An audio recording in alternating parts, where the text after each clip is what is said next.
There are really many parts that make this an idea of one whole. I'd like to know if there is a God and what I have been chasing my whole life on earth. You are separating the idea into this or that instead of this and that. There is one and there is all, and the one and the all are the same thing in different forms. There is one that becomes the all, that is the all, that experiences itself as the all, and there are the many things that together make up the one, but are each individually their own version, their own perspective of the one.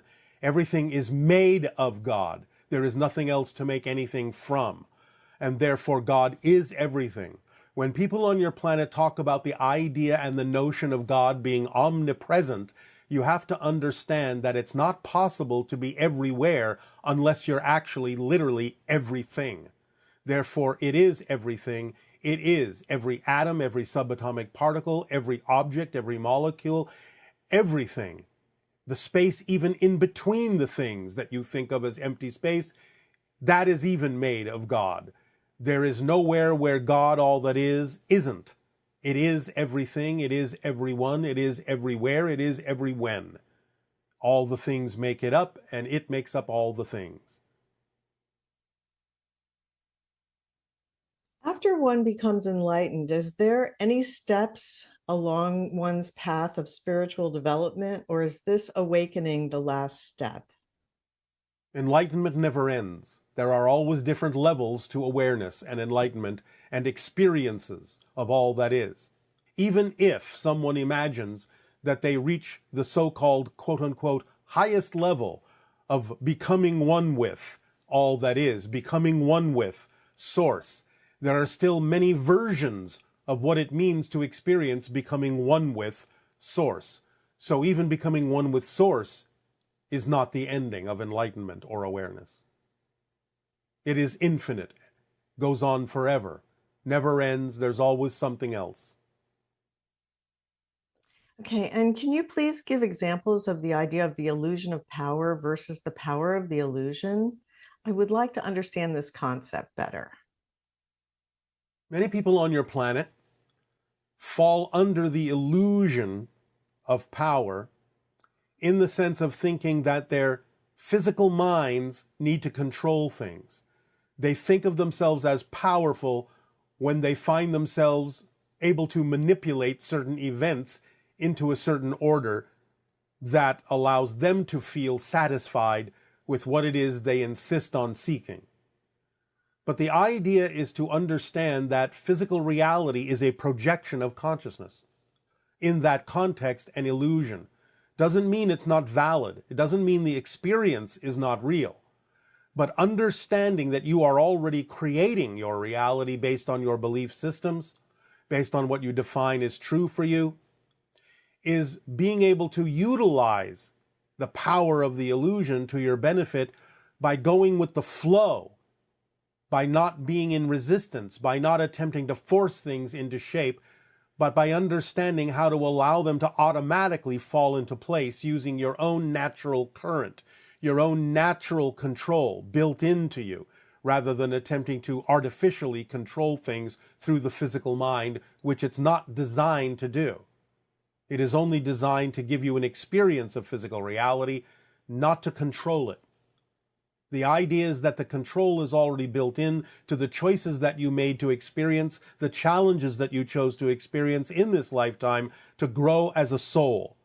So allowing the idea of the agreements you made to simply unfold in perfect timing and to respond to them in a positive way, acting on your passion, following the formula, going with the flow, not resisting the natural current that you are, is the way to use the power of the illusion that's already built into it, instead of falling under the illusion that you are powerful by exercising your physical mind to control everything, which is exactly the opposite of being in control.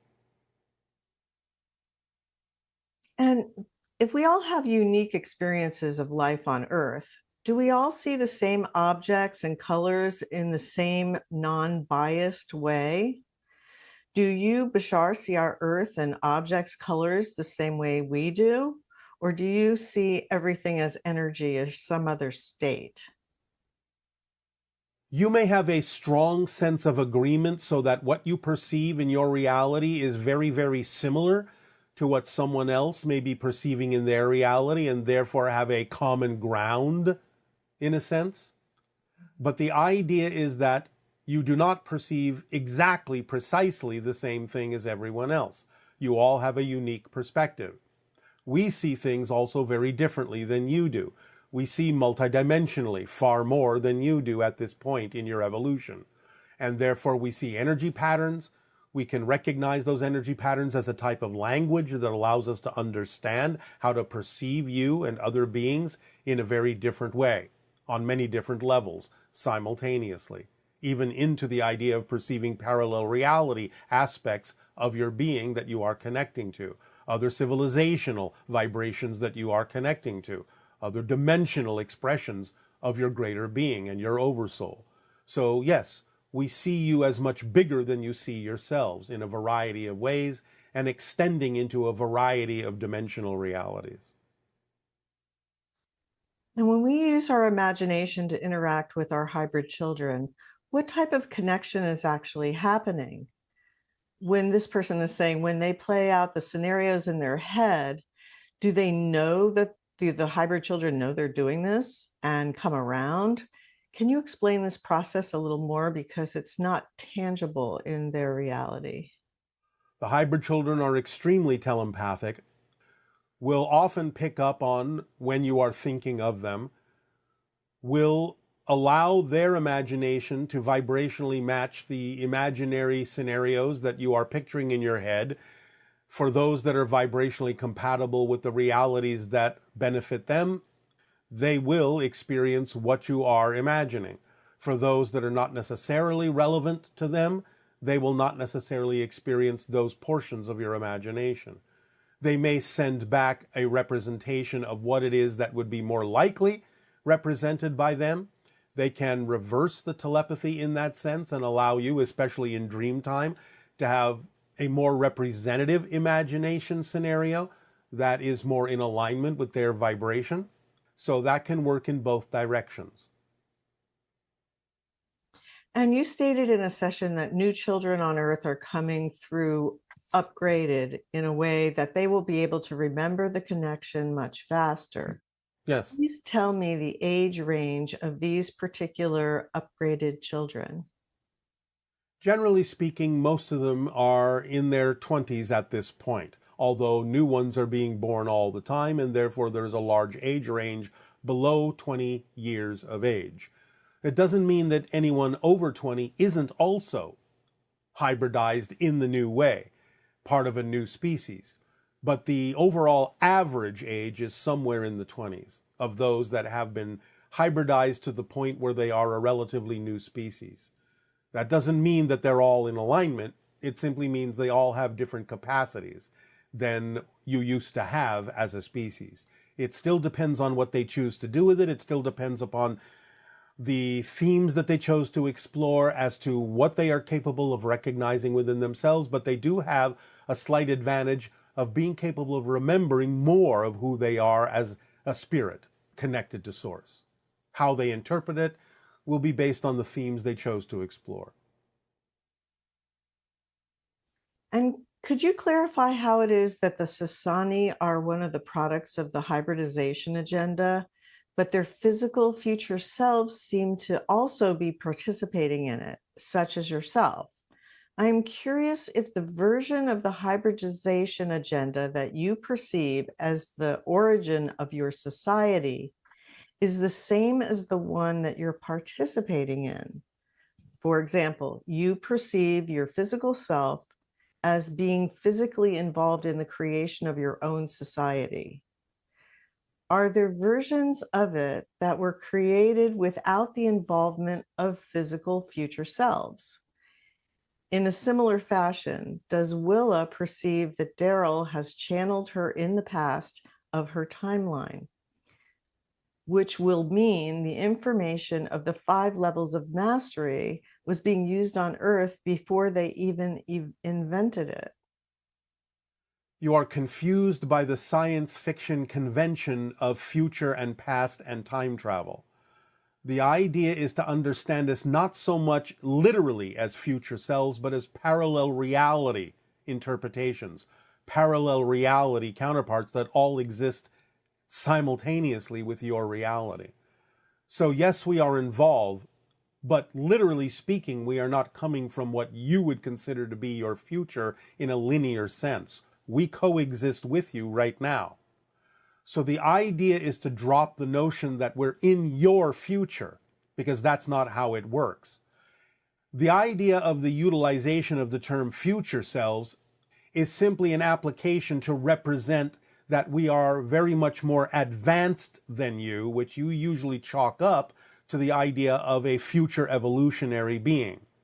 But we exist right now. So the idea is we coexist with you and are participating with you. We are not coming from the literal future in the science fiction sense. And also, the idea that the third entity is created when Darryl channels you or Yes. channels Bashar. And does that being have its own individuated soul? Of a type, yes. We will not go into detail on this at this time because it can get a little complex. But of a type, yes. Okay, and could you clarify the differences between the grays that you're referring to and the zeta reticuli? As we have mentioned from time to time, there are many factions of grays. And the reason for this primarily is that when we talked about the idea of grays coming from a parallel version of Earth and other parallel realities, you must understand that there are a multitude of grays from different parallel realities that come through to different versions of Earth. So you have a mix of grays, in a sense, that come from different origin points, all interacting to some degree in what you consider to be your reality. So the grays that are connected to zeta reticuli are not exactly the same grays that are involved primarily in our creation, in the idea of the hybridization agenda. So it gets a little bit confusing because some can cross over from one agenda to another from time to time. But there are many factions of grays that come from many different parallel realities, all coexisting simultaneously in what you consider to be your timeline. Okay, and is it accurate to say that extrasolar intelligent beings cannot develop the technology to reach Earth unless they have transcended aggressive world domination agendas and other fear-based and greed-based motivations? Does this imply that regardless of the circumstances on Earth, when they arrive, these beings will be altruistic ETs? For the most part, yes. And again, remember that those that are engaged with you will set up a vibration that would make it less likely that anything that is vibrationally incompatible with your best interests would simply not find you. You would be invisible to them because of the vibrational state of those engaged with you that are operating on a much higher frequency. Okay, and could you please explain the game hexes written about in the book Shards of the Shattered Mirror by Darryl? Yes, there is a playing field made of different hexes. You might call them electronically activated. And the idea is that the players standing on hexes have to, in some way, psychically or telepathically or synchronistically determine the pattern of the changes in the colors of the hexes that change from phase to phase, from moment to moment, so that when you move from one hex to another, you instinctively land on a color that moves you forward and benefits you, as opposed to eliminating you from the game. So, for example, if you move from one hex to another while all the hexes are shifting and changing in color, when the hexes stop changing, stop shifting, and solidify into a particular color that was different than what they were before, or similar to what they were before, whatever color it is that you have now stood on, whatever color happens to be in the hex you have decided to go to determines your status in the game. So if you perhaps, for example, move to a hex that winds up solidifying into a gold hex, you may have won the game. If you stand on a hex that happens to solidify into a black hex, you may be eliminated from the game. Other colors may represent different status points in the game. Very interesting. Yes. Um, are those who are attracted to your teachings a participant in the hybridization agenda?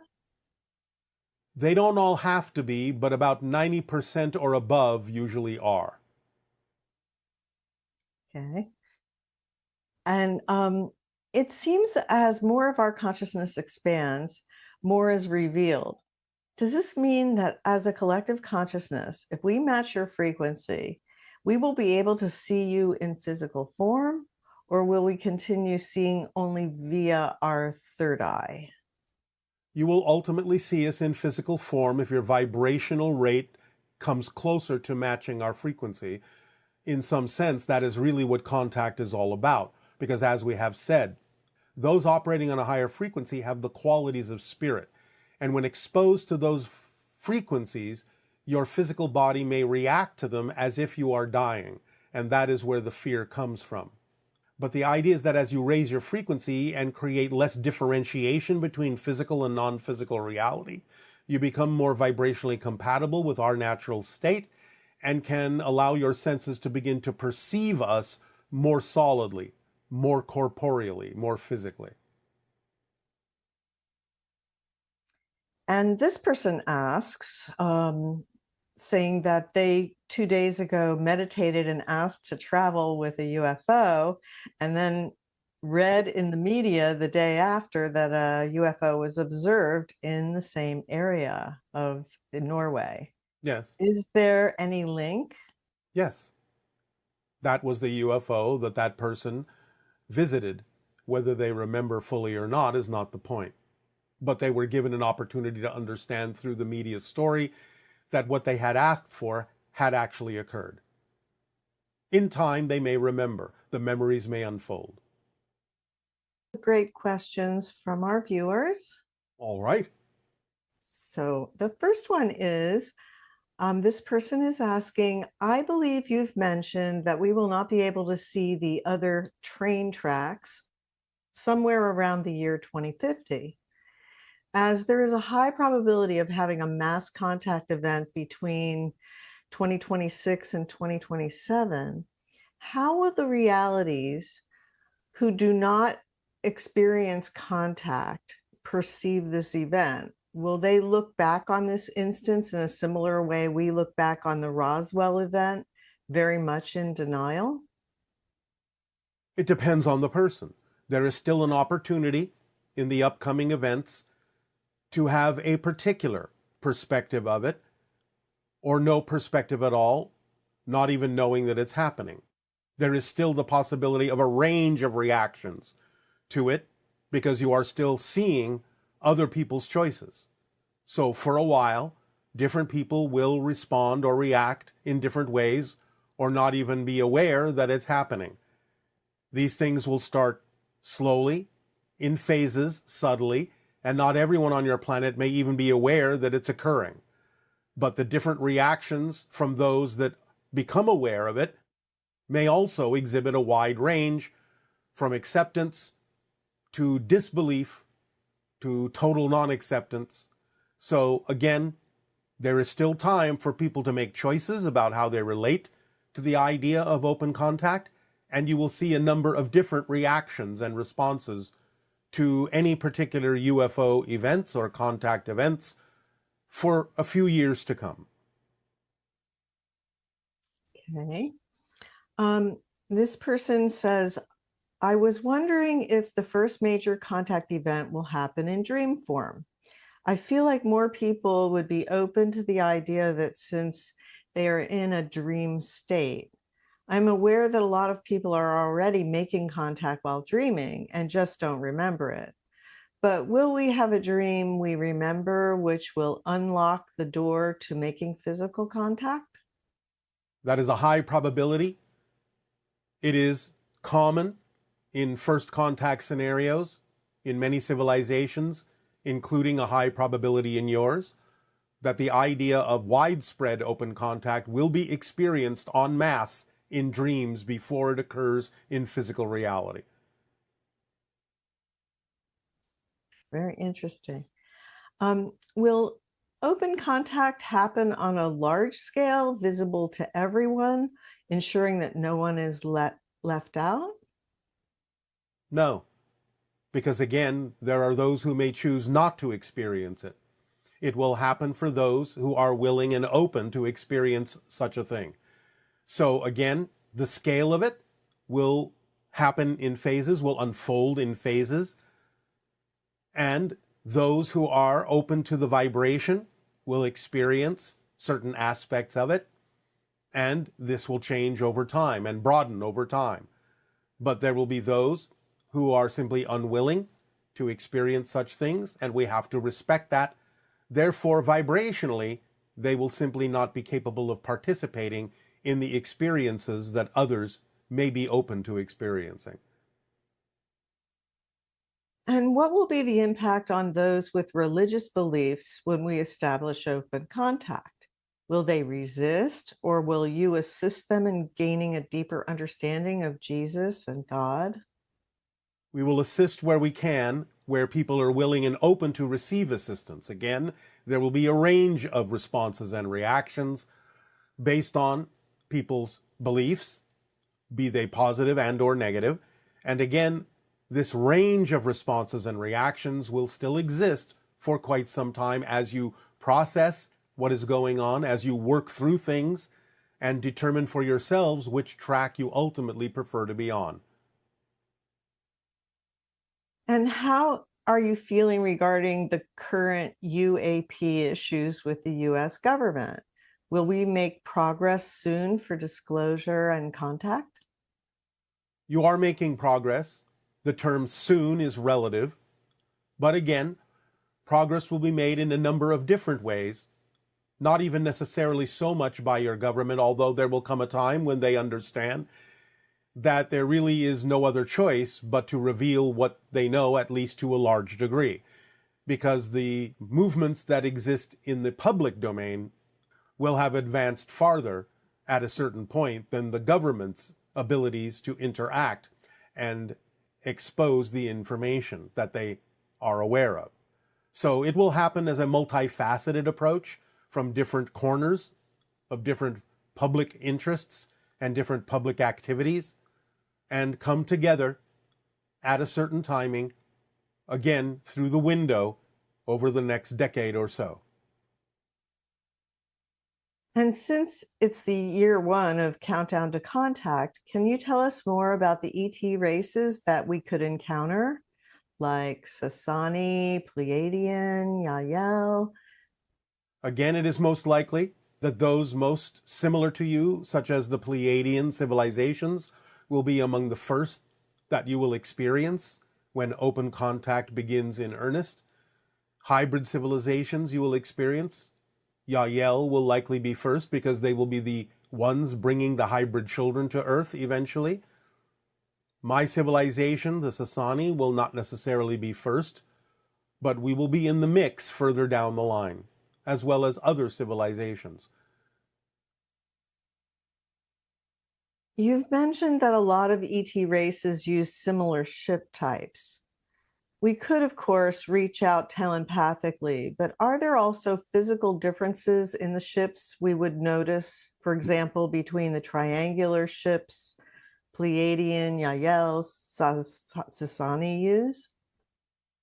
Well, again, yes, of course. You have witnessed many different types of ships that have many different kinds of functions, and different civilizations usually have types of ships that are relevant for them. A lot of civilizations will use the saucer-shaped ships. Many will use triangular-shaped ships. There is a kind of exchange that does exist between civilizations of some of the technologies, and so the use of different kinds of ships has become more mixed over time, with different civilizations acquiring the technologies of other civilizations. Many will use the cylindrical mothercraft or city ships because that is a convenient form, although some will also be spherical. But again, you can't always necessarily tell what civilization now because of the mixing of technologies. Though for the most part, Pleiadians will retain the idea of the classic saucer shape as you understand it, and our civilization and many hybrids will retain the general use of triangular ships because that is what is representative of our general technology. And regarding extraterrestrial writing that some people see on the ship's exterior, when seeing the ships up close, what is that writing for? The writing exists as a mark for the identification of ships in terms of their function. And it is, in a sense, read as a code vibrationally that is telepathically received by those who are sensitive to it to understand the function of the ship and its nature in terms of how it is telepathically connected to those piloting the ships. It is a kind of a signature vibration that contains a lot of information that others can download, so to speak, to understand the identity of the ship, the function of the ship, the function of the crew, the mission they are on. The writing can even change from time to time. This person is curious about the energy and frequency where we will have first contact. This person says, I feel like I'm personally ready for that contact with ETs. Can you speak a little more on how we can embody, accelerate, and integrate for first contact? Follow the formula as precisely as you can, as often as you can, to accelerate your vibration and make you more vibrationally compatible with the idea of contact. And what are some suggestions for practicing how to change or alter our frequency to match those of entities like yourself? Will it be necessary in order to communicate during first contact? Follow the formula.